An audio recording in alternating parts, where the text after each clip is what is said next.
আগুনে পুড়ে মারা গেলে শাহাদাতের মর্যাদা লাভ করবেন।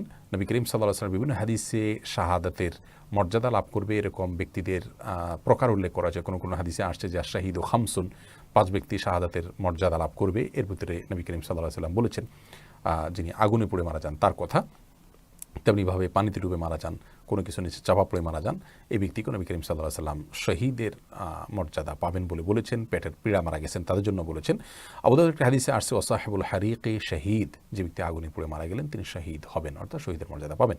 তবে এই শহীদ আল্লাহর রাস্তায় নিজের জীবন বিলিয়ে যিনি শহীদ হয়েছেন আল্লাহর দ্বীনকে বুলন্দ করবার জন্য, তার সমপর্যায়ের শহীদ হবেন না। তিনি হবেন শহীদে হাকিকি বা প্রকৃত অর্থে এবং সার্বিক বিচারে শহীদ।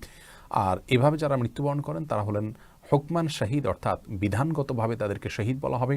তারা শহীদের সওয়াবটা লাভ করবেন, কিন্তু পৃথিবীতে একজন সাধারণ মানুষের মতো তাদেরকে গোসল দিবে, দাফন করতে হবে।